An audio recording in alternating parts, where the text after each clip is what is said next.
John Kimmel, and you're watching Capital OTB. Homeward bound in the big one, and Brother Derek just gets the rain shaken at him, and he glides past the 8th pole here. And Brother Derek well on his way to a very, very impressive win in the Santa Anita Derby. It's next up Kentucky Derby for the son of Benchmark. Brother Derek canters home, point determined second in AP Warrior, and he'll be a photo before Sacred Light and Wildfire.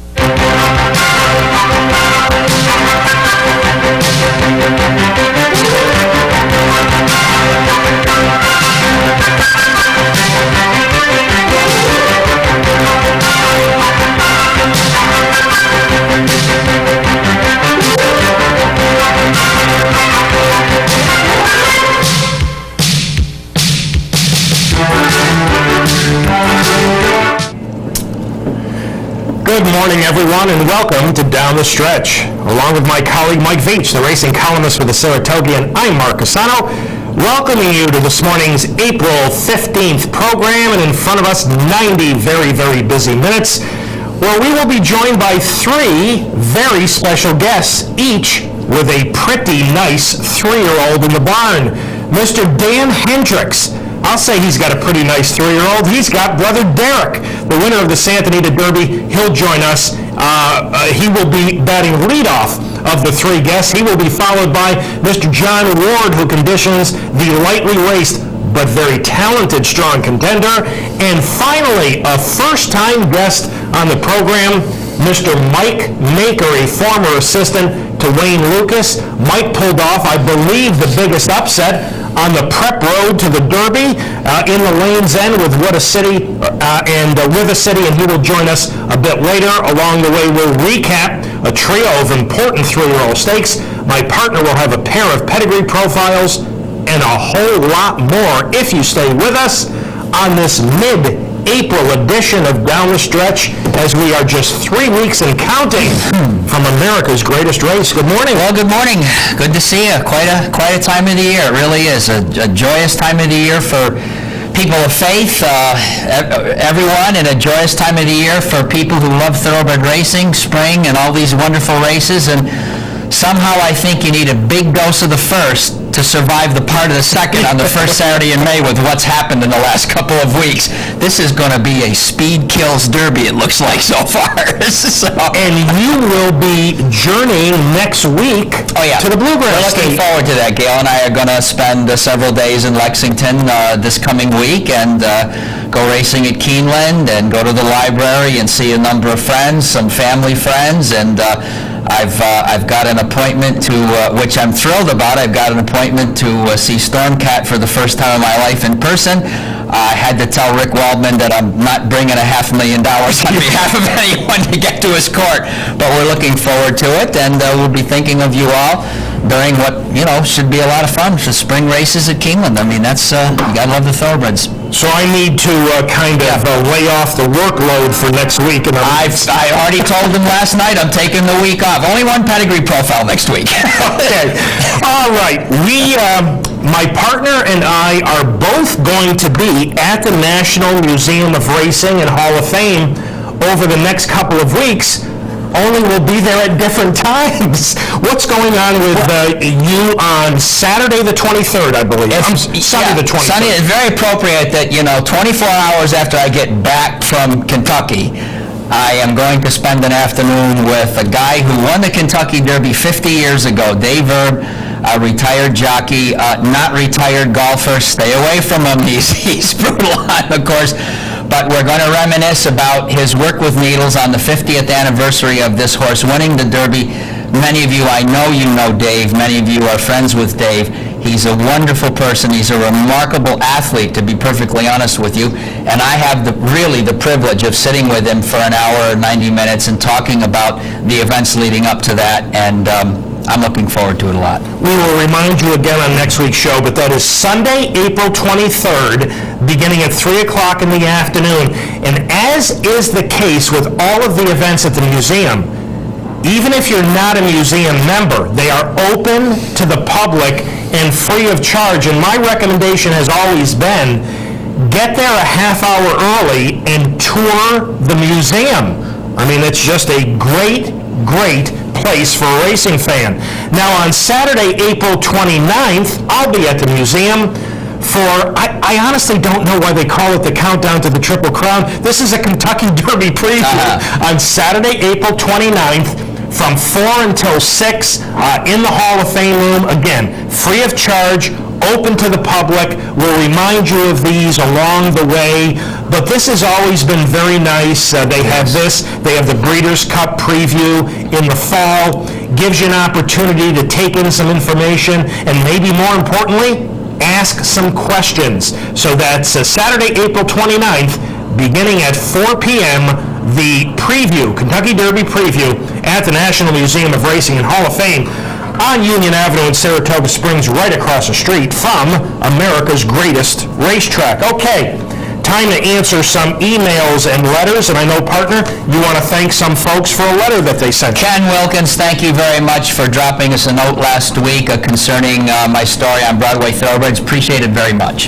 And, Kenny wrote this to me saying, Mark, would you mind reading this on the air? And it says, Dear Mike, I just wanted you to know how much managing partners Bob Lennon and Jeff Anderson thoroughly enjoyed meeting with you. They truly appreciate the amount of investigative research you've always incorporated into your articles, profiles, and historical perspectives. And of course, we've got 2 pedigree profiles coming up later in the show, and God only knows what he's got involved in those. You can't wait! Bob was telling me just the other day how fascinated they both were with your book and the Saratoga racecourse history that 9 out of 10 people aren't familiar with, and which you so beautifully portrayed for all to enjoy and to capture the period feeling of the times. It's a wonderful read, Mike, and kudos to you upon its success, Kenny. Very nice. Thank you. Thank you. For John from here in Schenectady, John sent us an information packet on the Don Macbeth Memorial Fund and some of the programs there, and asked us to pass it along to the management here at Capital OTB, and I did send that along to Vice President John Signor. John, thank you very much. From Betty in Clifton Park. Good morning, Betty. I love going to the track and watching warm-ups and morning workouts. Is there a book that tells what blankets the saddle cloths that the horses wear are from which trainer? We love watching your show, but there are times we cannot. Thank you, Betty from Clifton Park. Betty, we do not think there are any books available on that. My recommendation, and I did reply to you via email, Mary Ryan does a fabulous job, Mornings at Saratoga. She sure does. Fabulous job. Yep. For any of you who are interested, bring a pad of paper and a pen and talk to Mary, and I'm sure she could give you more valuable information than you can find anywhere else. Betty, thank you very much for your email. And finally, from Joan Desidora in Saratoga. Joan, the owner of the Parting Glass Pub, and Joan lets us know that next Tuesday evening, April 18th, Joan, you didn't tell us what time. NYRA President Charlie Hayward will be speaking there. It is open to the public. If you would like to meet Charlie, if you would like to ask him a question about what's going on with NYRA, maybe you could ask, the situation with the VLTs, which, as far as we know, still waiting. We have no idea what's going on.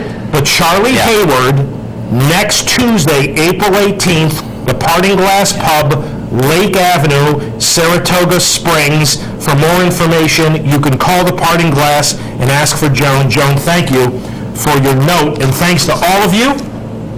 And for those of you who would like to correspond with us here at Down the Stretch, here are the ways in which you can do that. Through the United States Postal Service, Down the Stretch, Mark and Mike, Capital District OTB, 510 Smith, Schenectady, 12305, or electronically at viewermail@capitalotb.com. Wanted to remind you one more time of a website I talked to you about a number of weeks ago.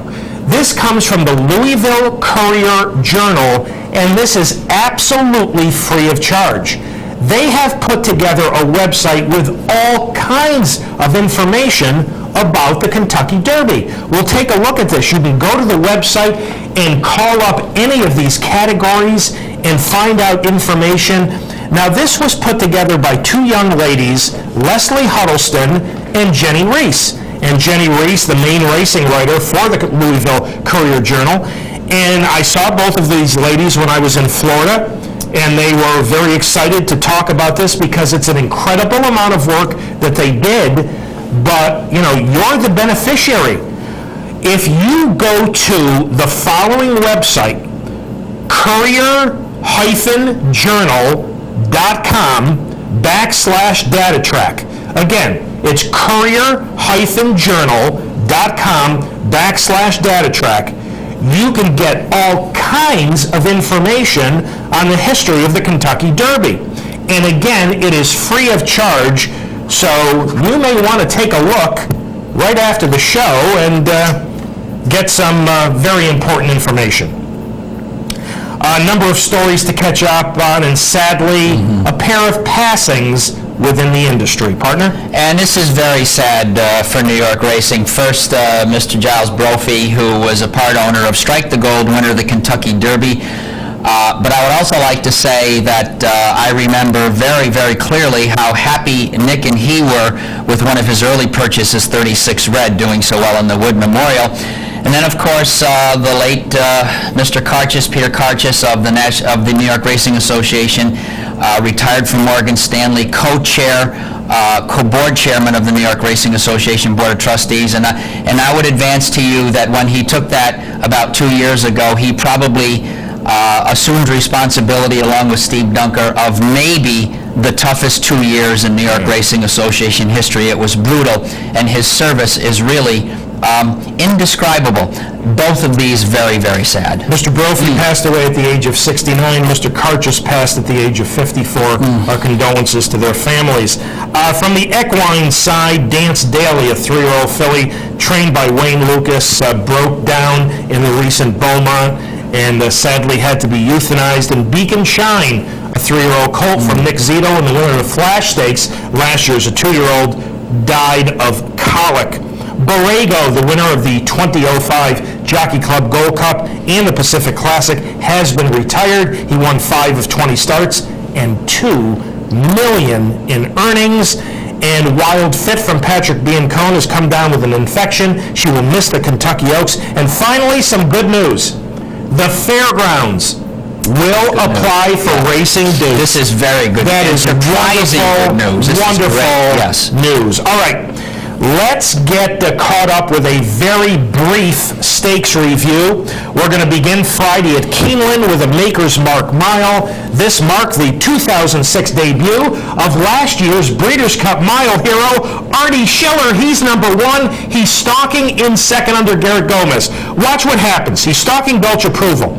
When number 3, Good Reward, makes a kind of a premature run on the outside, it forces Garrett Gomez's hand. He's forced to use Artie Schiller a bit earlier than he wanted to. And making his first start since last October and having to move a little early proved to be one jump too much, because MEX's Approval in the Live Oak white, red, and black silks is going to get up under Eddie Castro in the very last jump to win the Maker's Mark Mile by a nose. What an exciting That is a perfect description. It was exactly a jump too short, unfortunately, when he had to move. I'm still not sure who won that race. It was that close. But from Bill Mott to Marty Wolfson, who has a habit of beating big horses. Did he not do Pampered Princess last year? Yes, am I right about that? Oh, absolutely. Okay, all right. Yep. And this is the same MEX's Approval who beat Silver Tree and Jerry Bailey in Jerry's final ride. He was second to English Channel and last. Eddie Castro is a very solid grass rider. The mile in 34. I don't know how accurate these fractions are, folks. If they're accurate, the last quarter in 22 and 3, and the last 8 in 11 and 1. You know, if that's the case, Artie ran his eyeballs out. All right, back to Oak Lawn Park and the Oak Lawn Handicap, and in front is Buzzards Bay, and he's en route to a borderline gigantic victory. He's going to win this by 6.5 in 1:48.1, and he's going to crush, among others, Magnum, who is coming off a bang-up second in the Big Cap. Ron Ellis now trains, and this is the best race by far Buzzards Bay has ever run. Yes, that raises an interesting question. This was a horse who threw frequent clunkers in, but when he was good, he was very, very good. Ellis also interestingly said after the race, light schedule this year for this guy. Maybe that'll be the key to his consistency. I don't know. I do not believe he's Breeders' Cup nominated. Okay. So I don't think they're looking at that. I know he won the Santa Anita Derby as a 3-year-old. Yeah. But this was absolutely gigantic.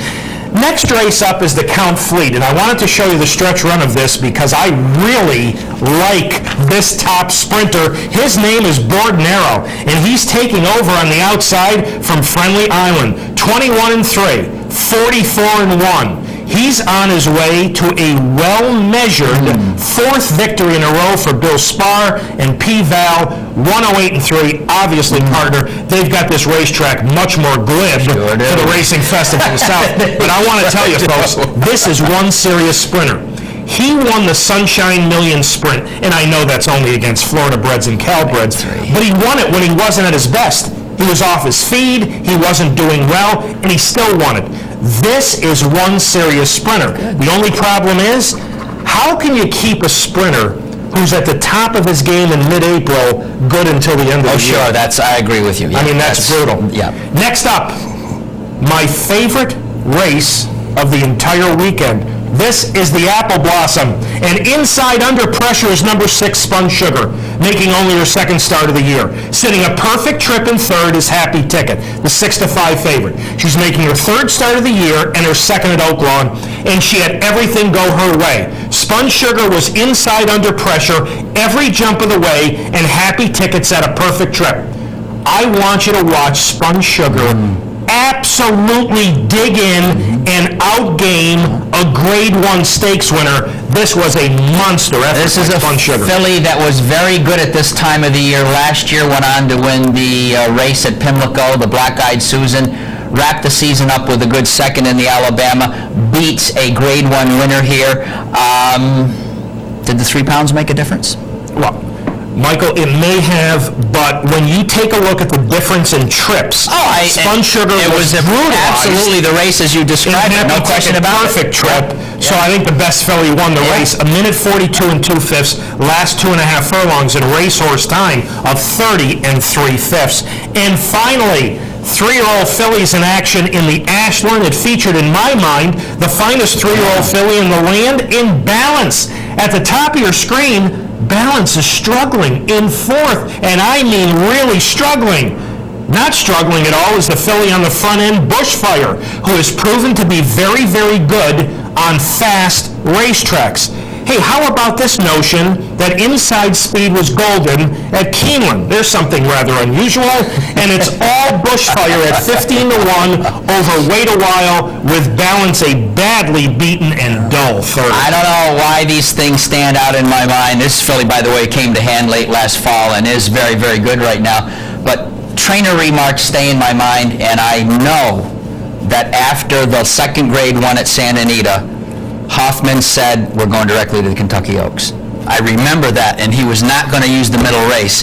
And it's just an intuitive thing, but Balance is a whole lot better than what you saw there. And Balance will go on to the Kentucky Oaks. They just felt that she didn't handle that racetrack at all. All right, we are up to our first break on this mid-April edition of Down the Stretch. Thank you so much for having joined us.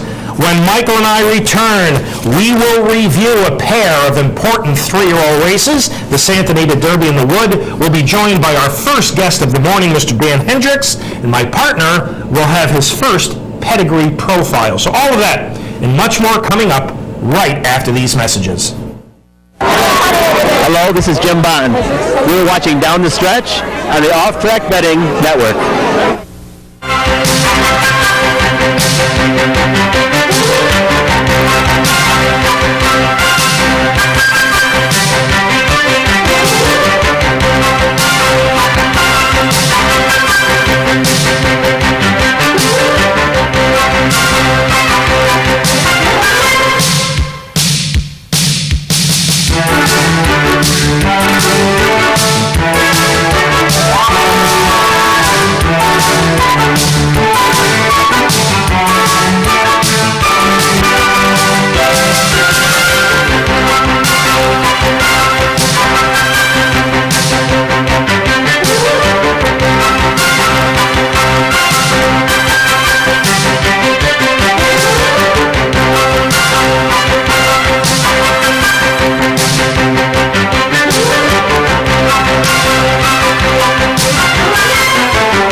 Welcome back to Down the Stretch, everyone. Mike Veach to my left. I'm Mark CUSANO. All right, part one of our three-part 3-year-old segment will begin with a look at the Santa Anita Derby. And all eyes on number 2, Brother Derek. But at the start, watch what happens to number 5, Sacred Light.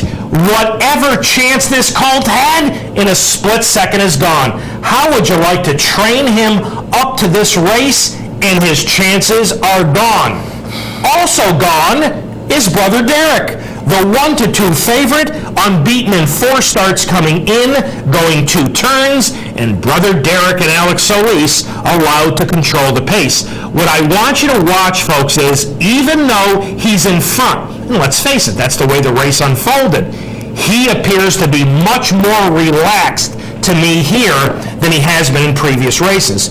23-3, 47-2, just coasting. In closest attendance is number 1, AP Warrior, the winner of the San Felipe in last. At the top of your screen, sitting third and chasing, is Point Determined. Well, they're all going to chase in vain, as Brother Derek is barely going to break a sweat in winning the 69th Santa Anita Derby by 3 1/4, with Alex Solis scoring his first Santa Anita Derby victory in 20 years. Alex is going to ease him up in the last 50 yards. Point Determined is going to rally for second.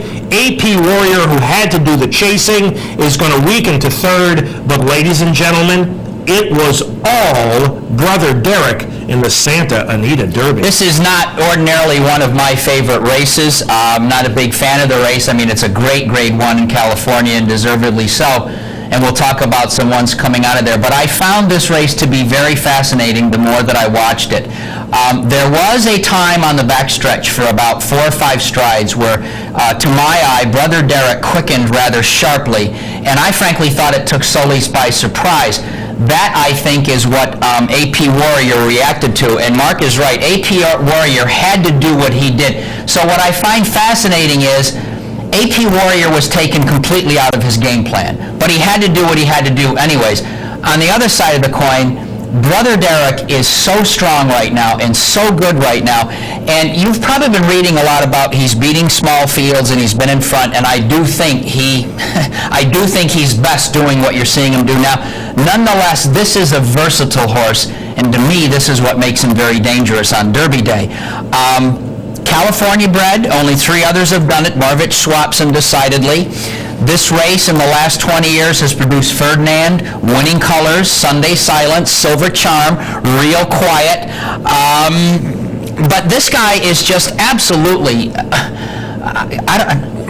I don't think any horse on this trail in the last 3 months has come to this race more perfectly than Brother Derek, and he's scary. He's really scary. And I am absolutely convinced, and you will hear his trainer Dan Hendricks discuss this in just a couple of minutes, but in spite of the fact that he's in front, look how much more relaxed. No doubt about that. That's true. That's very true. And, you know, he came from off the pace in the Santa Catalina in his last start, didn't look terribly comfortable early on, looked a bit keen, but Dan Hendricks is going to talk to you about that.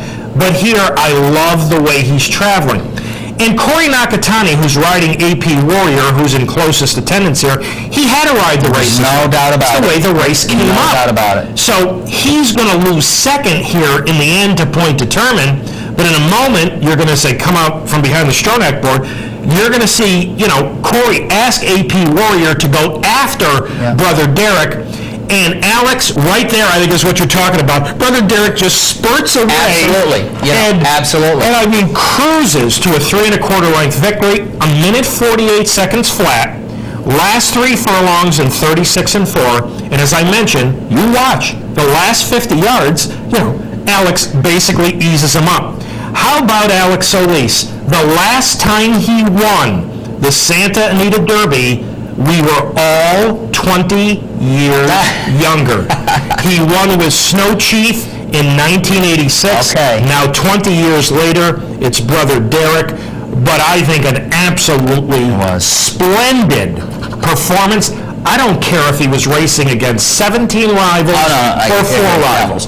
And basically, with Sacred Light stumbling at the break, Wild Fang didn't belong in the race. It was an embarrassment. So he was racing against two rivals. It doesn't make any difference. He was tons and tons the best. This is serious. I know he's a very serious horse. There's no doubt about it. He is the one. We'll see what today's races develop because there's some good horses running this afternoon. I'm an AP Warrior fan. You folks know that. This must have upset John Sheriffs. He's worked to get him to not be so fiery, and we watched him in one race just look like an ordinary horse. He was so fretful, you know. And so John got him to do that in his last race. Then in the middle of this race, the jock says, "Well, what you've been taught, I'm going to let go." And you have to. You can't lose by 15 lengths, you know. So the training of AP between now and the big day is going to fascinate me because I'm not discouraged, as I was not discouraged by Bluegrass Cat. Those are both, I'm not hiding it, those are kind of my favorites as far as it goes. But the winner, he is just in another place right now. It's beautiful. And to think that we don't have Stevie Wonderboy around, who was the other Californian who was mighty good. So, it was a tough last Saturday for David Hoffman's. Balance struggled for third in the Ashland. Sacred Light went to his knees in the Santa Anita Derby. Somewhat surprisingly to me, Sacred Light, if he can get into the Derby, you know, they're still looking that way. I don't know if he will have the necessary stakes earnings. Dan Hendricks will be, hopefully, if the next 3 weeks go according to plan, Dan Hendricks will have his first Kentucky Derby starter in 3 weeks, and he will have the likely favorite for the Kentucky Derby in Brother Derek. And yesterday, I had a chance to sit down and chat with a trainer of Brother Derek, Mr. Dan Hendricks. Dan, assess Brother Derek's performance in the Santa Anita Derby, if you would, please. Well, I thought he broke early and just had a perfect trip. No one pressed him. But what the impressive thing was that he settled going into the first turn and was very relaxed, more so than any of his other races. So what we did in between races worked. And when they came to a little bit, Alex was able to just shake the reins at him and open up, and I couldn't have asked for more. Dan, maybe you could explain to our audience a little bit more in detail what you mean about what you did with him in between races, got him to relax a little more, because earlier on in the year, we know at times he was a bit keen, but Dan, was that because you had him a bit fresh by design? It was. You know, I didn't want to have him pressed all year long. You can't just keep working a horse and racing a horse for 6 months. And what we did was we just took it easy on him out of a race. We jogged him an extra few days. We galloped easier than we really should have. And he was just full of himself going into races and a little bit keen. So in between the last 2 starts, we galloped a little extra and just, I did a little extra gate work and some schooling in the paddock and just did a little more with him, and it was enough to settle him down. And then since it worked, I'll do the same thing going into the next race. Dan, what did your rider, Alex Solis, have to say to you after the Santa Anita Derby?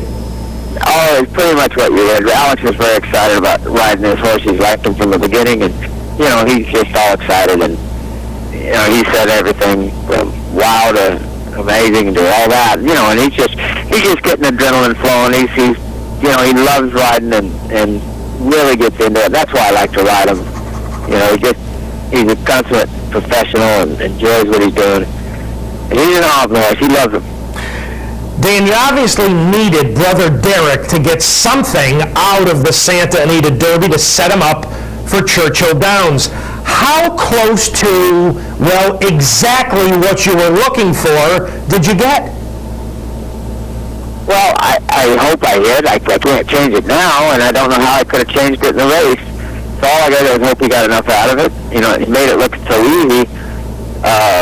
Maybe he didn't. I don't know. But I've got 3 works coming up, and I can do a little extra and, if I need to. And I am where I am, and I can't change it now. Dan, are you pleased with where you are right now, 3 weeks out from America's Greatest Race? Oh, definitely. Like I said, the only thing I'd like to have seen is him get behind some horses and get a little dirt in his face. And not because I think we're going to be way back in the Derby, but I don't want him surprised by it. But like I said, how can I do that when there's not a horse fast enough to go in front of him to get it done? So we're at where we're at, and Santa Anita Derby was a big race to win, and we had to, easily get the lead and take the race, so that's where we're at. Dan, how did he come out of the race? I know that he just galloped a few moments ago. How's he looking? He looks great. He just galloped by about 2 or 3 minutes ago, and he's walking back now with the pony, and just doing really good. Dan, let's talk briefly about Brother Derek's schedule over the next 3 weeks. What can our audience members look for as far as workouts, both at Santa Anita and then shipping plans to get to Churchill? Well, we've generally set up for Monday. We got a little light rain coming in tonight, so Monday should be a good track, and if I don't like it, I can go Tuesday an easy half, maybe 5/8. I'll decide that on the day of the work. I'll follow that up the following Monday probably with maybe a nice 7/8. Sit on them, and maybe this time we'll let them run a little the last quarter, and then we ship on the 25th to Churchill. And after that, we get them settled in and give them a light breeze the week of a race. This horse doesn't need a ton of work, so I've worked him probably half as much as any other horse I usually train, and he thrives on it, so I'm not going to change that up too much. Dan, the only real travel Brother Derek has had thus far is having gone to New York last fall for the Breeders' Cup. How does he handle travel? Oh, he was fine. Most horses travel well, and he was fine with it. He settled right into Belmont. He was playing and didn't get nervous about the new surroundings, and wasn't a problem at all. So I don't foresee that part of it being a problem. No horse, you can't get any horse ready for the media frenzy of Churchill's Derby week. So hopefully he showed maturity and professionalism. He'll take all that.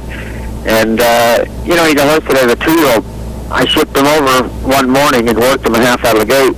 He walked off the track like an old horse. And whenever I've gone anywhere with him, he's never been a problem. He takes it all in. So, I think I'm sitting good there. Dan, let's talk about the frenzy of Derby Day just a little bit. Over the decades, any number of Kentucky Derby participants have lost their best chance in the race, actually prior to the race being run. Do you have any concerns at all about Brother Derek and his behavior pre-race to the Derby, in the paddock, in the post-parade, whatever? Any concerns at all? Well, definitely as a trainer, you are concerned because, all you can do is school him the day before. Luckily, he ran the other day with 50,000 at Santa Anita.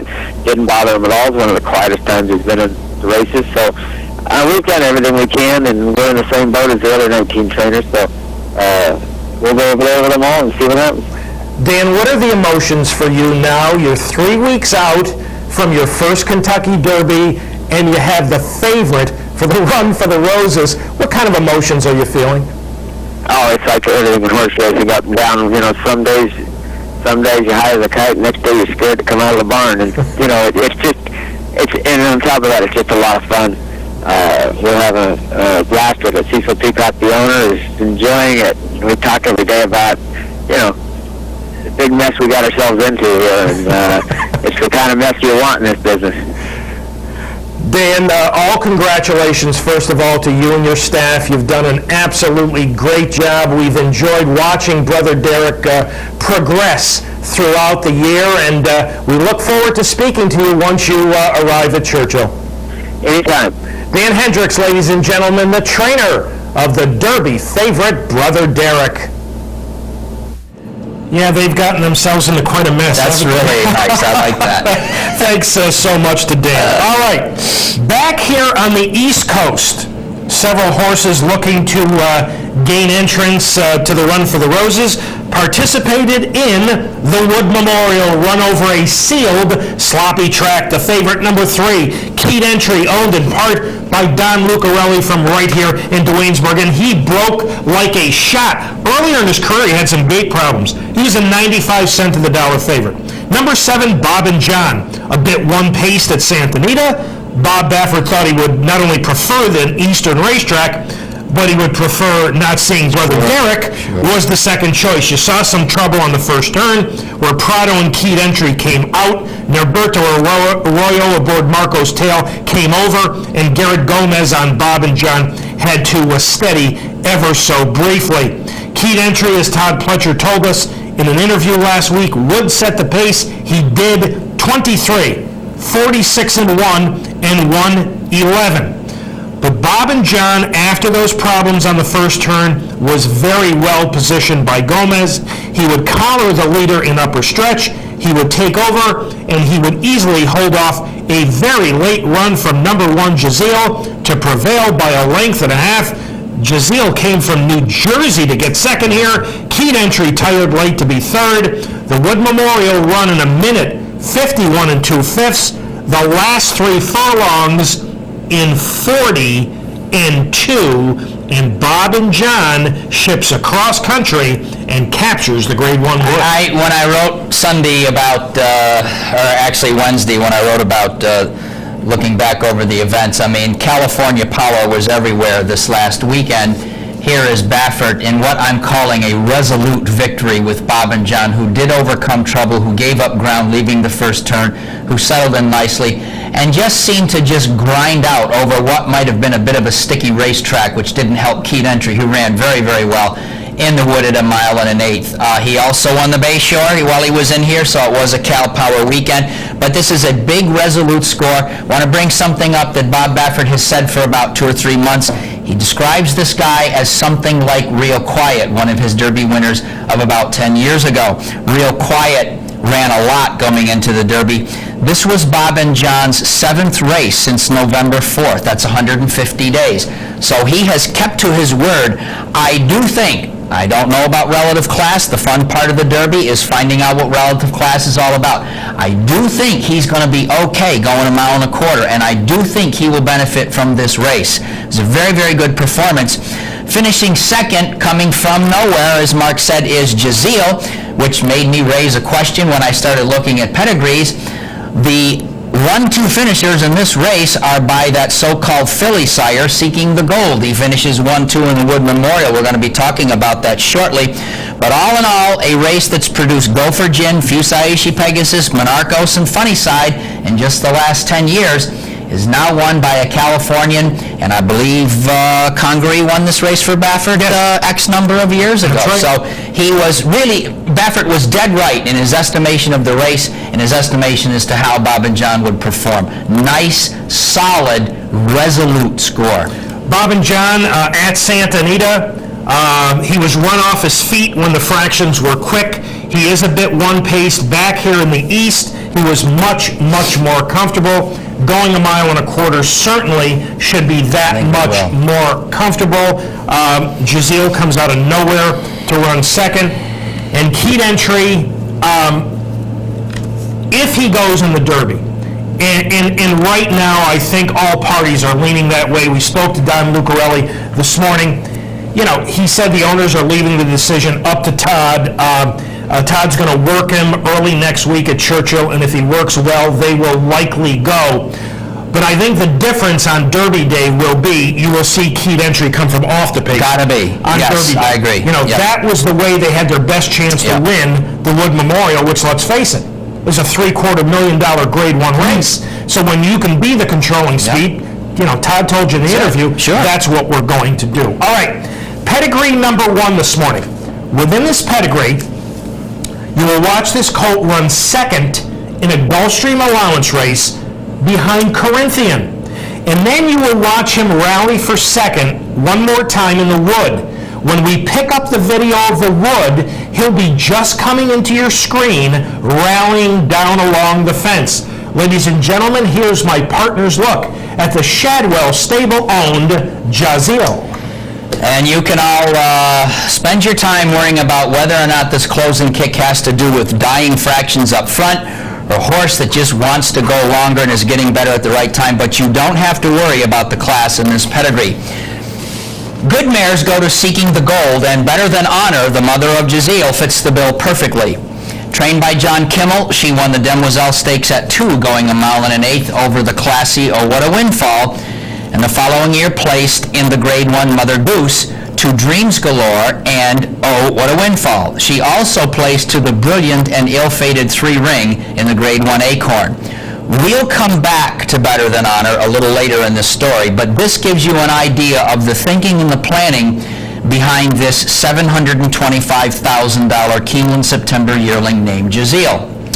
Seeking the gold, his sire won the Dwyer and Super Derby as a runner. Both were grade 1 at the time, and as a product of Phipps breeding, he is the other half of Jazeel's classy paper. Seeking the gold is the sire of Dubai Millennium, who was so brilliant as a runner that he was on the verge of true greatness, Alabama Stakes winner and champion Heavenly Prize, Test Stakes winner Dream Supreme, and Breeders' Cup Juvenile Fillies winner Cash Run.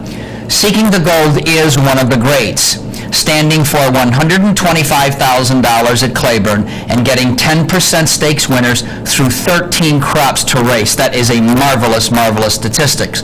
Last year, the average Seeking the Gold yearling would have cost you $275,000 and the average 2-year-old $425,000. Better Than Honor, back to mom now, as a daughter of Deputy Minister, a Northern Dancer line stallion. This kind of crossing has delivered the aforementioned Dubai Millennium and Heavenly Prize, along with one of Mark's favorites, Flanders, and the wonderful Mare the Bank. Better Than Honor is out of Blush with Pride, the daughter of Blushing Groom, who won the Kentucky Oaks over champion Before Dawn and placed in the Spinster to champion Track Robbery. She is the dam of Smolensk, winner of the Prix d'Astar in France at a mile, and placed in the Prix Sandringham and Coronation, all 3 group events at the 8 furlong distance. Third Dam Best in Show won the Comely Stakes over future Alabama 1-2 fillies Heartland and Gay Matilda and produced Malinowski, winner of the Group 2 Craven Stakes at a mile, and placed in the Group 1 Dewhurst at 7 panels. Best in Show is also the mother of Monroe, winner of the Ballyogan Stakes at 5 furlongs. She is perhaps best known as the mother of Sex Appeal, who produced the outstanding sire Al Grand Seigneur, winner of the Irish Derby, and placed in the Epsom Derby, both at a mile and a half. Jazeel's fourth dam is Stolen Hour, whose son Journalist won the Kentucky Jockey Club as a 2-year-old, and placed to future Horse of the Year Roman Brother and the Bahamas Stakes at 7 furlongs and the Everglades Stakes at 9 furlongs during the days when Hialeah Park was the winter place to be. This was before Mark CUSANO had any understanding of what that he would one day give up when he became a Sunshine Boy. Jazeel's fifth dam is Late Date, who won the Washington Park Championship at 10 panels and who produced Beldame and Ladies Handicap winner War Date, the latter at a mile and a half. Finally, and this is fitting, and boy did this make this fun, Jazeel's sixth dam is Herd Girl, a daughter of the great, unbeaten Cullen, who won 12 races as a 2-year-old in 1907, including the Saratoga Special and Grand Union Hotel at the Spa, and the Belmont Stakes in his second start as a 3-year-old. We're talking about 3 starts before the Derby. Here's 2 before the Belmont. In all the years I have done these pedigrees, I do not believe I have ever used his name. He won all 15 career starts and was the horse everyone remembered when Personal Ensign was charting her own path to immortality in 1989. Jazeel comes from a rich family, one that has produced excellent sires with ties to another immortal from ages and ages ago. He has yet to win a stakes race, but if it happens during America's Classic season, well, his trophy will deserve its place in the case along with those of the Irish Derby, the Alabama, the Dubai World Cup, and the Belmont Stakes. They're a part of his magnificent pedigree. And P.S., in Mike Veitch's opinion, it was a bargain at $725,000. There is Jazeel, quite a birth certificate. 10.9296 overall. His lone victory thus far in an Aqueduct maiden contest, he placed in both the Wood and the Gulfstream allowance race. You saw both of those owned by Shadwell, trained by Kieran, the breeder Scarra Glenn, 10 on top, 9.2 on the bottom for an overall 9.6. Didn't get any bonus points because there's no Canadian influence in there, but 9.6, one of the many handicapping puzzles that handicappers will face going into this year's Run for the Roses is just how good a performance Jazeel turned in the sloppy Wood Memorial. We are up to our next break on this morning's mid-April edition of Down the Stretch. Thank you so much for having joined us. When Michael and I return, we will continue with our 3-year-old segment by looking at the Illinois Derby, Michael's final pedigree. We'll update our list of top Derby prospects, and we'll give you the final odds for Pool 3 of the Derby Futures. So all of that and much, much more coming up right after these messages. Hi, I'm Rick Violet, and in my office we always have on Capital OTB TV.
Welcome back to Down the Stretch, everyone. Mike Veitch to my left. I'm Mark CUSANO. All right, next up will be the Illinois Derby. And every dime of late money went to number 10, Sweet Northern Saint, and I mean every dime. He was 2-1 going into the gate. He closed as the 13-10 betting favorite, and the late money was right on. Despite the extreme outside post, for the second race in a row, he's going to comfortably stalk number 6, Mr. Treaster, through a rather conservative pace. A half mile in 48 seconds and 3/4 of a mile in 1:13. The second choice in the race was the ultra-consistent number 7, Cars to Believe, who is much closer to this pace than usual because there simply isn't much pace. Well, Sweet Northern Saint is going to take over from Mr. Treaster at will in the stretch.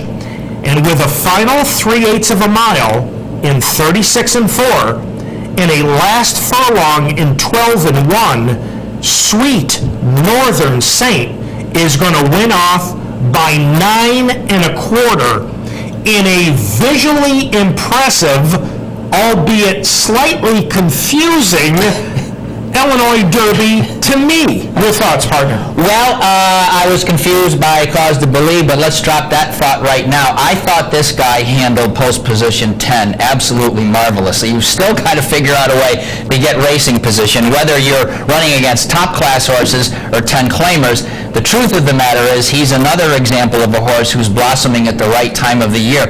He's something of a running fool, which these St. Bellato line horses often do. My questions, what does it make of the Gotham? But I will say this, during the winter months, on a dreary day, I believe the Miracle Wood was at Laurel, Yes, sure. and we pointed this out. We almost did not have him in mind, and he did this sterling job winning at Laurel, a place that you don't ordinarily think of, not in the fall, but in the winter producing a contender, and he's clearly a contender. He's negotiated 9 furlongs. He's gone farther than he should have in terms of his birth certificate. Cause to Believe, the issue was whether or not he'd been beating up on inferior foes. I don't know if he was or he wasn't. But as far as the winner, he's just going awfully well, and he seems to be one more horse in this Derby that has real quality speed and can carry it some distance. Other than that, I can't wait to hear what Mark's got to say about the race he considered confusing, because I guess if you like Sweet Northern Saint, there wasn't anything confusing about it at all. Well, I do like Sweet Northern Saint. I thought his Gotham was a solid race from a very difficult post position. Yeah. I didn't expect him to run off the screen. Didn't either. You know, the pace is confusing to me. 48, 113, you know, he's galloping along very nicely on a very, very conservative pace and then kicks in hard. Obviously, when we get to Churchill Downs, you know, 48 and 113 are long gone. You got no chance kind of a breather. to see that. I agree.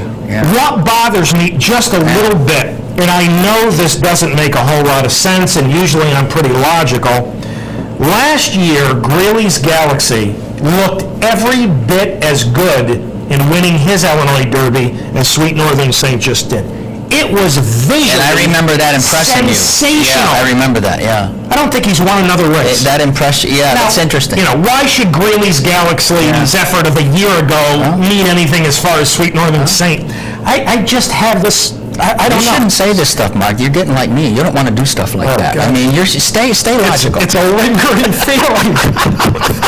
Mr. Trista was second.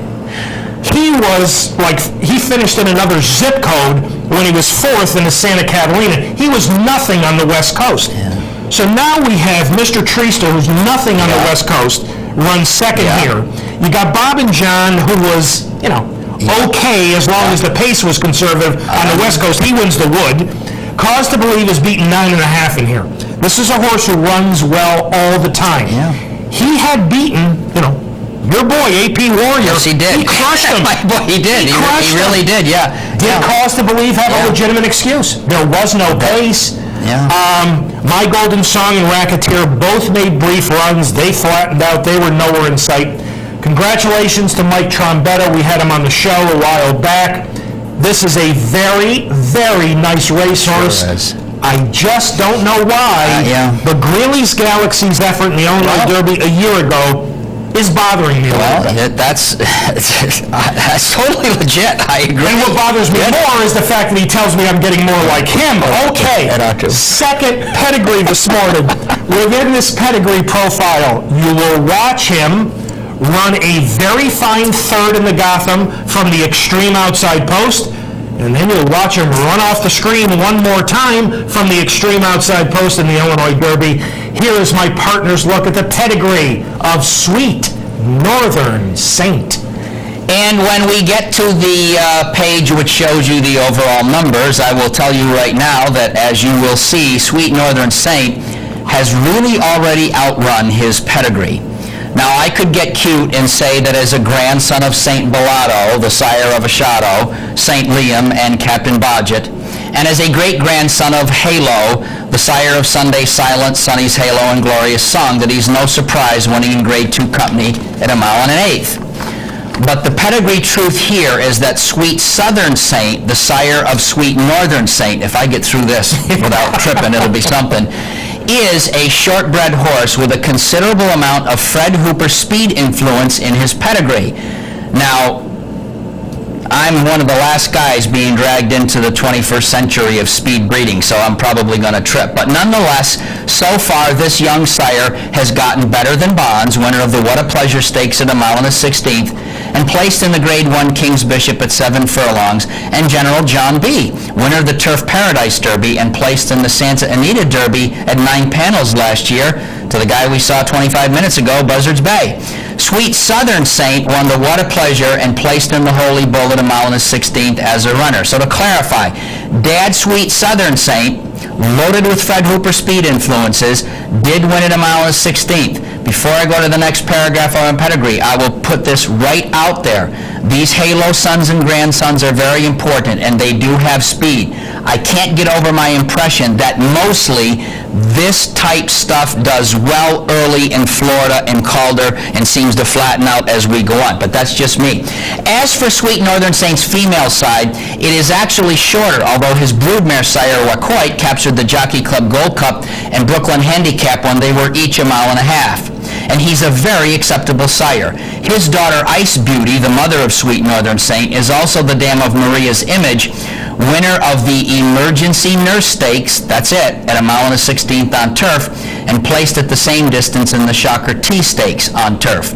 Second dam, Ice Fantasy by It's Freezing, is the mother of dual Grade 3 winner Fighting Fantasy, winner of the Ali Sheba and Nash Memorial, both at 8.5, and of Snow Forest, who placed in the Rockfell Stakes in England as a 2-year-old. Snow Forest is the mother of Snow Ridge, winner of the Grade 1 San Carlos Handicap at 7 furlongs and the Palos Verdes Handicap at 6 furlongs, defeating in the latter event eventual Breeders' Cup winner Squirrel Squirt.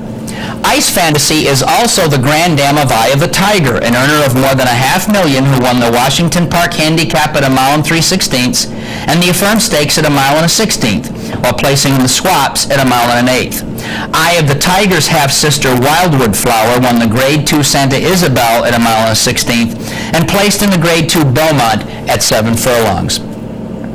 This family is empty for 2 more dams until 6th dam, but definitely, by Bless Me, who produced 2-year-old stakes winner Dark Vintage, who won the Arlington Lassie, and Wayward Miner, who placed in the Pelletieri Handicap at 3/4 of a mile. Sweet Northern Saint, a runner with excellent speed, will have to depend on his broodmare sire Wacoit and his grandsire St. Bellotto, along with the class and his grandmother Ice Fantasies family, to get the job done at Churchill Downs, going 10 furlongs. 9.5, 8.4, and as we'll see in a moment, 8.95. Not one of the bigger numbers here. Well, coming off a good, solid, wide trip third in the Gotham, he just destroys the competition in the Illinois Derby. Sweet Northern Saint also won the Miracle Wood, third in the Gotham, a VIETCH rating of 9.5 on top, 8.4 on the bottom, for an overall pedigree rating of 8.95. I mean, to be perfectly honest with you here, I even feel my 9.5 is liberal for this guy as a sire. But he's got the 9, and he's got the 9 in Grade 2, so I can bump it a little.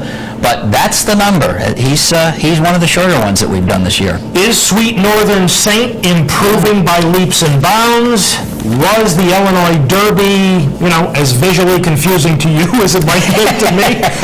Let's recap all of the pedigrees which Michael has done, with the exceptions. We've taken Stevie Wonderboy out. We've taken Achilles of Troy out.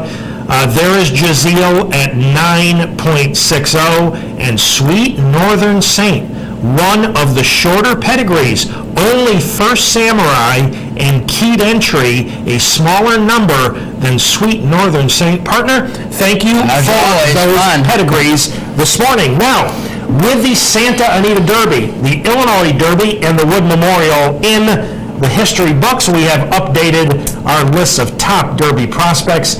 Here's a look at mine. The only thing I would change here is, now knowing that Sacred Light is still shooting for the Kentucky Derby, I would have Sacred Light, down toward the bottom somewhere, but I would still have him on this list. I've had Brother Derek there ever since Stevie Wonderboy went to the sidelines. There isn't a whole lot of change here. I did move Bob and John up to number 5. Bob Baffert was right. He does appear to like, you get away from California, and a lot of horses make significant improvement. I've got Sweet Northern Saint at number 8. I'm going to tell you that it's still confusing to me. Point Determined and AP Warrior are interchangeable as far as I'm concerned. I've got Jazeel at number 12. Apparently, they will stick with Fernando Hara for the Kentucky Derby. There are pluses and minuses in my mind as far as that goes.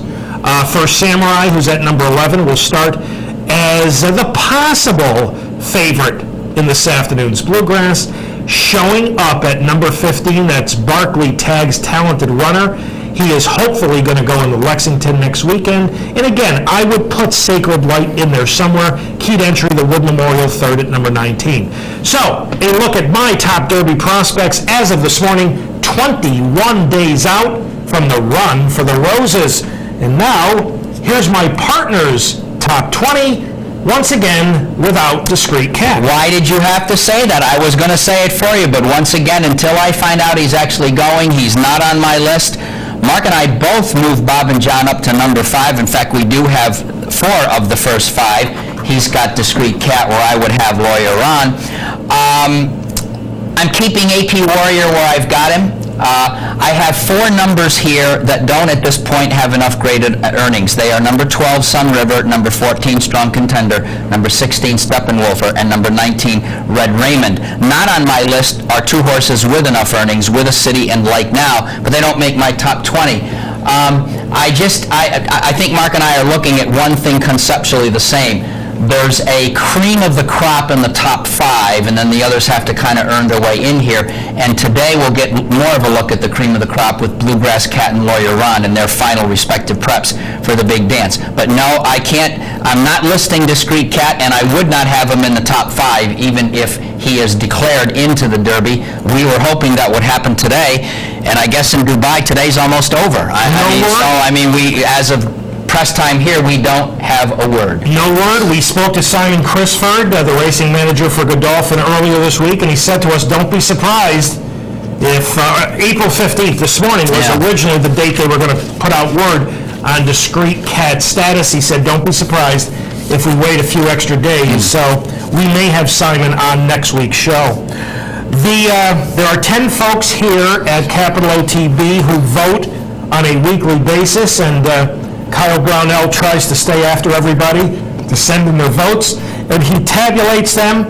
We send in a top 5, and they are tabulated on a 5, 4, 3, 2, 1 basis. Here's a look at the Capital OTB Derby rankings. Brother Derek with 6 first-place votes and a total of 45. That's the highest number of votes anyone has gotten since this began. Lawyer Ron, no first-place votes, but solidly entrenched in second with 25. Barbara, 1 first-place vote and 19. Bob and John moves up to 4th with 16. Bluegrass Cat has 1 first-place vote and 11. Strong Contender has 2 first-place votes, but no other votes in the top 5. I think I have him 6th or 7th. He's got 10. Discreet Cat with 8, Sweet Northern Saint with 7, Point Determined with 5, AP Warrior with 3, and Sharp Humor, the outstanding New York bred, with 1. I believe that Brother Derek is the only colt to appear on all 10 ballots. And you know what? I think this was the first time that happened. Okay. Because I think one voter did not think, highly enough of Brother Derek to have him in the top 5 until he crushed his rivals in the Santa Anita Derby. And the morning line favorite for this afternoon's Bluegrass, First Samurai, does not have a vote. Last Saturday evening here in New York, last Sunday evening around the country, closed Pool 3 of the Kentucky Derby Futures. Let's take a look at the closing odds. And the favorite, and this certainly is no surprise, is Brother Derek at 5-1. I've got to say it one more time. There are first of all, Achilles of Troy is out. Mm-hmm. There are 22 separate betting interests. Forget the pari-mutuel field. Kentucky Derby Day, there's 20 betting interests on the tote board. I mean, you've got to have more than 22 to create some value. Mm-hmm. Okay. Brother Derek, he's got to get through the last 3 weeks. He's got to draw well. He's got to behave himself. How much less is Brother Derek going to be on Derby Day than 5-1? What's he going to be, 7-2? I don't know. So is there value betting it that far in advance? They've got to do something with this pool. They've got to, with the modern technology, they've got to be able to open it up. Barbaro single digits at 9, Discreet Cat. We don't even know, as you said, that Discreet Cat is going to come. Certainly. And he's only 9-1. Right, yeah. Lawyer Ron at 8-1. I follow that logic, yeah. Sorry, yeah. Just not enough value. But there's a look at the closing odds. And we are up to our final break on this morning's edition of Down the Stretch. Thank you so much for having joined us. When Michael and I return, we will welcome in our final 2 guests of the morning, Mr. John Ward and Mr. Mike Maker, and we will look at this afternoon's Derby preps, the Bluegrass, as well as the Arkansas Derby. So all of that and more coming up right after these messages. I'm John Ward, and when I'm in Saratoga Springs, I watch Capital OTB TV.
Welcome back to Down the Stretch, everyone. Mike Veitch to my left, I'm Mark CUSANO. Our next guest has had a pretty interesting couple of weeks. Ever since he entered strong contender for the Lane's End, vanned him up from Florida, only to find out that despite being the likely favorite in the Lane's End, he didn't have enough earnings to get in. Well, that started a chain reaction. Well, this afternoon, strong contender is going to be forced to step up to the plate in the Bluegrass because he's got to get some significant earnings. And on Thursday, my partner had a chance to sit down and talk with a trainer of strong contender, Mr. John Ward. John, a well-known story now as you were traveling from Florida to Kentucky with strong contender for the Lane's End. You learned that you were excluded due to the earnings rule. How did strong contender handle that change in plans? Well, he was, let's say, I never let him get to Turfway Park, so he didn't know what he was missing. I handed him off when he came to Keeneland, and I guess by the time I got him back to Florida, I flew him back on Saturday, and he got back in the stall. He didn't know what had happened to him, but he knew he had seen a lot of new sights, including the inside of an airplane. Which actually brings me to my next question. You got back home to Florida pretty quick. Any particular reason for that? Why not stay up north? Well, I knew that we were, in South Florida, we were having the droughts of all droughts down there, and all-time record dryness. So I knew we were going to have probably good racetracks and everything to train over. I didn't have the same confidence of being in the colder climate of Kentucky in the spring with the rainstorms coming through. So we just thought for the horses' benefit, get them back to the environment and the racetrack that he had trained on all winter. John, well, it's been about 3 weeks since he's had a couple of moves. How has he trained coming up to the Bluegrass? Well, he's trained really well. Like I said, the two works in Florida we had were great. Prado was down there and worked them and was on them for both works. He shipped straight to Kentucky. That made that ship great, and has galloped over this racetrack extremely well. Been to the gate, loaded. He's done all the necessary things, and it just comes down to he's a prepared horse, and these horses been away a little longer than we'd like to see, but good horses make good trainers, bad horses embarrass good trainers.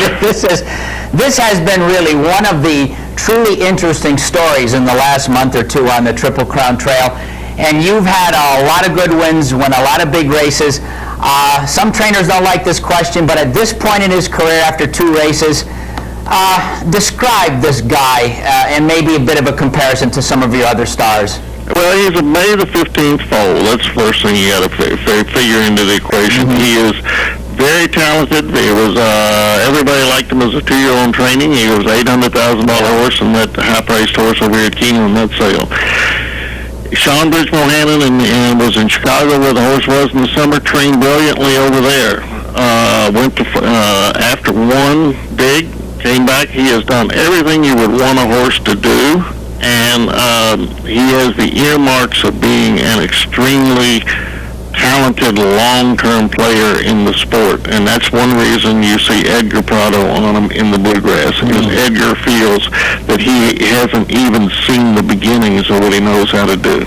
Well, that brings us right up against literally the barn door for what you've got to do in the Bluegrass. John Ward, you know what it takes to win the Derby and big Grade 1 races. If you get the money that you need in the Bluegrass, are you automatically going to the big one?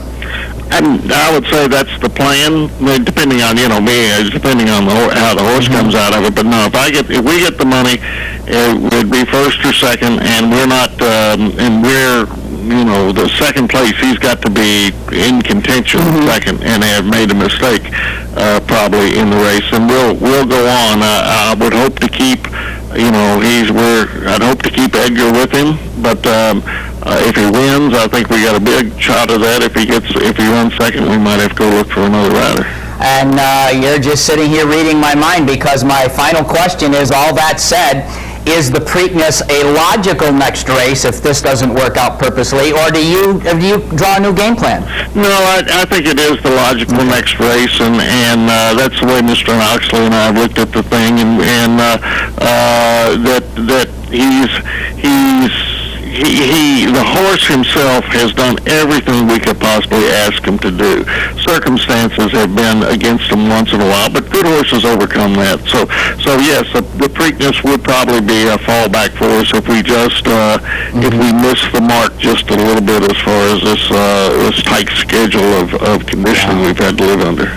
Well, John, as usual, you've been very candid with our audience, and they appreciate it. We wish you a lot of luck in the big one with Strong Contender. Thanks for being with us today. Thank you. Okay, ladies and gentlemen, we've been speaking with John Ward, who's a frequent and welcome visitor to this show as he prepares Strong Contender, who must live up to his name in the Bluegrass Stakes. Okay, yeah. High praise from John Ward for Strong Contender and his future. Now, will the future be this afternoon? Will the future be 3 weeks down the road?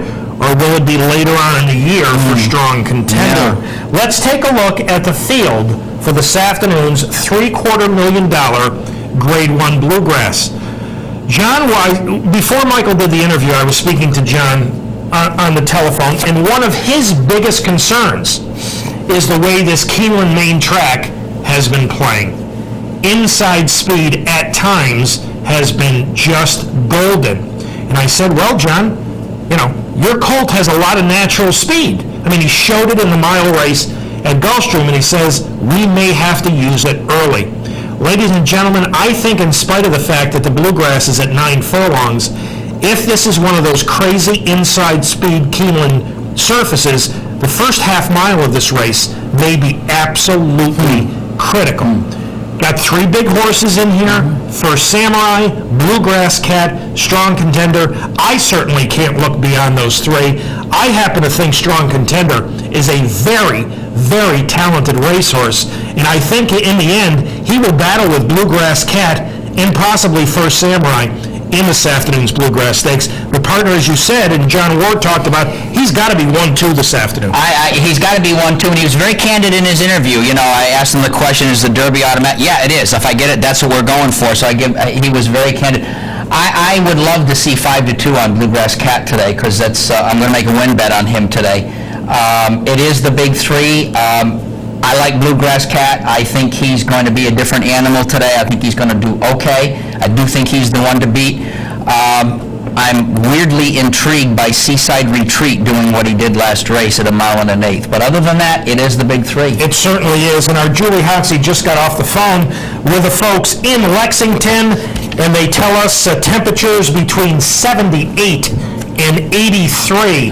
What in the world are you going to do in Kentucky if it's 80 degrees every day? I'm not going to have a good time. I hope it's 90. Fast and firm with a 30% chance of scattered showers.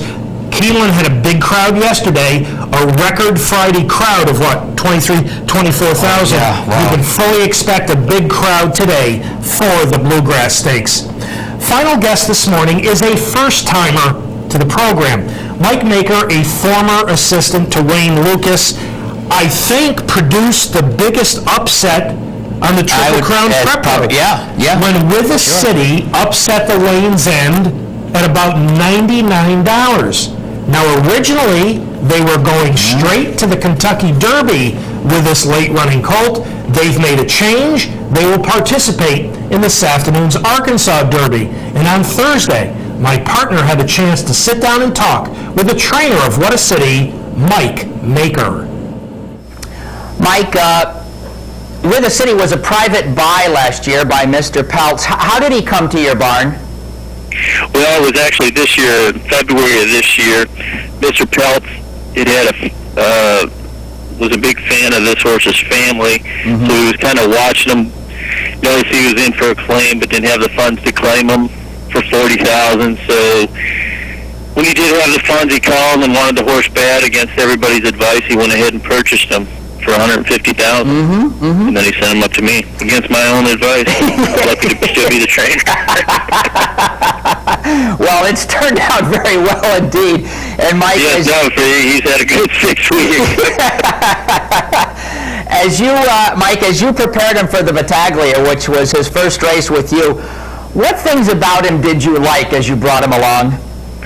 Well, he's a very classy horse. He's got a very good presence about him, and he had a very fluid stride, and just a grand-looking animal. I mean, there was a lot of things to like, and after we had him a couple of days, I was trying to buy 10% of him myself. But the only thing I didn't like is that he had a tendency to just not really pay attention and stay focused in his training.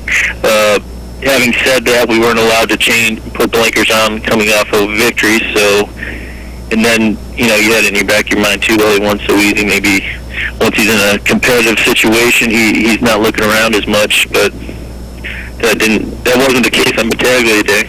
We're going to come back to the blinkers in a minute, Mike, but 2 of his 3 wins to that point in his career had been on turf. And I want to ask you if that's the way you viewed him as you trained him. Did you view him as turf, or were you going to make a change the first chance you got? No, I was going to make a change the first chance I got.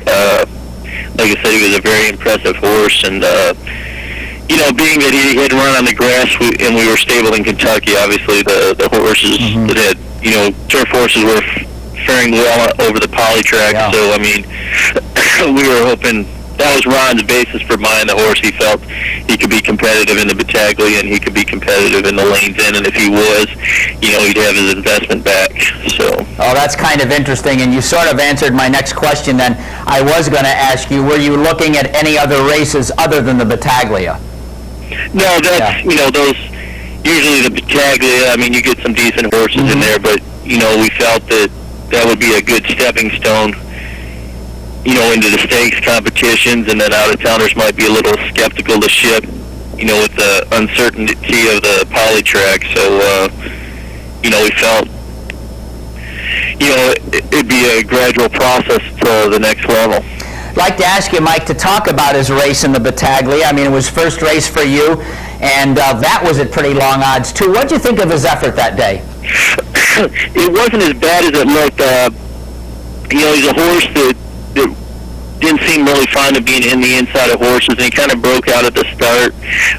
When he started taking a kick back, he started climbing for the first 5 8¾ miles of the race, which left him pretty far behind. And then when he leveled out, he was making a nice run, but they were kind of bunched up and really had nowhere to go. But he left himself too much to do, and and he bled pretty severely in that race. So there was a lot of things that corrected themselves and worked out for us.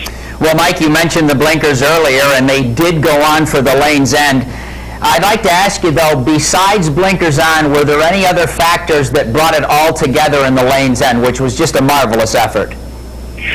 Well, I mean, and I think, the effort was outstanding, but knowing the horse, too, I mean, he was kind of stuck inside for the first part of the race until they turned for home and it opened up, and the horse, I don't really think, fits very well on the inside of horses. He doesn't like being boxed in like that at all. So when that hole opened, he just exploded. But he kind of does that in the morning when he works. If he works on the inside of a horse, he doesn't even want to work. When he's on the outside working, he's a different animal altogether. Wow. After the Lanes End, you made what seemed at the time a pretty definitive statement that that was it. You got the money and you were going to train up to the Derby. You've since changed your mind. I'd like you to tell our audience about that, Mike. Well, the horse is, he's doing much better now than he is in the Lanes End. Going to the Kentucky Derby, we still have another 3 weeks. He's led the race this year, not so much as a 2-year-old, but I don't think the race is going to hurt him, and I think he's competitive, for the $1 million purse. Well, we have an unknown going to the Kentucky Derby. We'd be 100 to 1, and justifiably so, and it'd be kind of thrown to the wolves. 2 more questions, Mike, and we really appreciate your time here on Down the Stretch for our audience. How has he trained coming up to the Arkansas Derby in the last week or 2? Sensational. He's gotten better after the Battaglia, and he's progressed after the Lanes End, and he's had a great 3 weeks, so we expect to be very competitive in this field. I've got to ask the pedigree question. He looks pretty long underneath. I haven't studied it, but he is by City Zip. So, and everybody's mind is 10 furlongs a few weeks from now. Do you see 10 furlongs as any issue for him? No, not at all. I mean, to be honest with you, we might not win the Derby, but I really feel that he'd be right down to Belmont. The longer the better. Okay, Mike. Well, listen, Mike, it's been awfully kind of you to spend time with us today. We wish you a lot of luck with him in the Arkansas Derby. Thanks so much, Mike.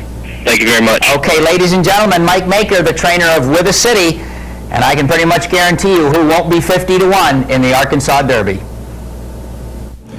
No, it won't be 50-1 in the Arkansas Derby, thanks to Mike Maker. I think one of the interesting things Mike mentioned to you folks is that With a City seemingly does not like to race inside of horses.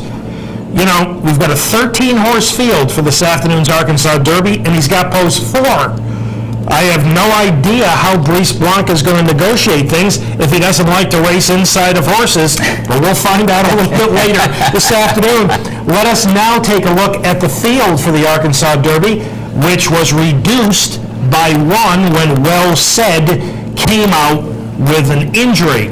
Not surprisingly, they all have to beat Lawyer Ron, and this is not going to be easy to do. Mark, it is not. He is strictly the one to beat. He's been so good for so long here.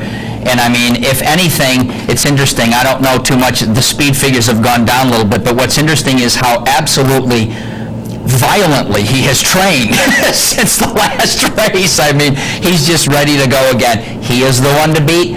I'll mix and match a little bit with my very disappointing Steppenwolfer, but it is Lawyer Ron's to lose. I agree. Yeah, folks, you're looking at the post position numbers on the left-hand side, okay? The actual betting numbers, Lawyer Ron is number 4.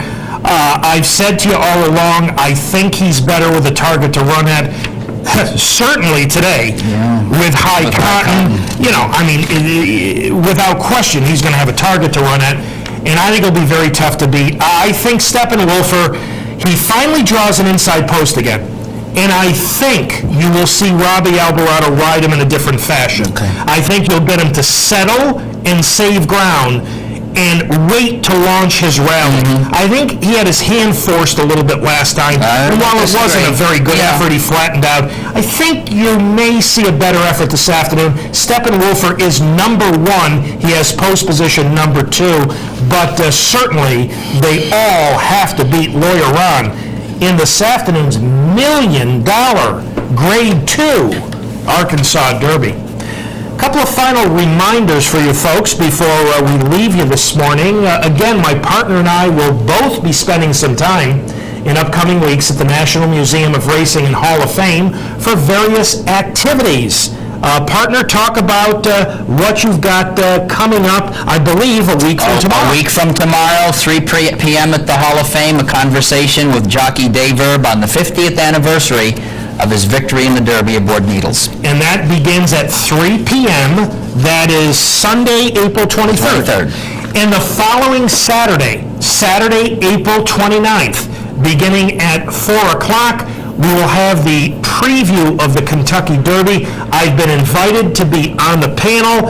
You know, apparently the 40 or 50 calls they made beforehand, nobody could do it. Beginning at 4 o'clock, again, ladies and gentlemen, these are free and open to the public. You do not have to be a member of the museum to attend, but I always recommend for those of you who have either never been through the museum or haven't been through it since the multi-million-dollar, renovation, get there a half hour earlier and browse through the National Museum of Racing, and we look forward to seeing you later in the month at the museum. And for those of you who would like to correspond with us here at Down the Stretch, here are the ways in which you can do that. Through the United States Postal Service, Down the Stretch, Mark and Mike, Capital District OTB 510 Smith, Schenectady 12305, or electronically at viewer mail at capitalotb.com. On next week's show, we will recap this afternoon's Bluegrass and Arkansas Derby, and we will preview next Saturday's Lexington, and hopefully showing up who I have liked quite a bit. You have, yeah. Ever since I saw him break his maiden, hopefully he will run, and if he does, we will attempt to get Barkley tagged. We should have word on the status of Discreet Cat. Is he going to come for the Derby? Is he going to come for the Preakness? We'll find out from Simon Crisford. And ladies and gentlemen, the possibility exists that next Saturday, a pair of champions from last season will make their 2006 debuts. Lost in the Fog may run in Northern California, and Smuggler may run right here in New York for sure. Yeah, I hope she does. He likes to bring him back at 7. That would seem too short even for her, but she's ready to go. I guess that gets determined on a Monday workout. So have a wonderful time. Well, thank you very kindly. We're looking forward to it. Yeah, we're looking forward to it, and we'll see everybody next Saturday with a report from the Bluegrass State. Maybe where Bluegrass Cat does something good in the bluegrass. I hope. I don't know. And again, hopefully the temperatures will be at least the 80s for you. Not a good thing to hear. Time to thank all the folks who helped get this week's show on the air. Pete Persico directed, Dan Hayes and Pat Peretta and Kurt Fleck. Thank you to our associate producer, Julie Hoxie, and this morning's guests, Dan Hendricks, John Ward, and Mike Maker. Ladies and gentlemen, we would like to wish all of you a happy Easter, a happy Passover. Enjoy a nice, quiet day tomorrow with your family and friends. And we'll see you next week. You got it. Have a good trip. Okay, thank you. Ladies and gentlemen, as always, thanks so much for having joined us this morning on Down the Stretch. Have a wonderful Saturday. Enjoy all the wonderful racing action coast to coast. Have a great Easter. Michael and I will see you next week.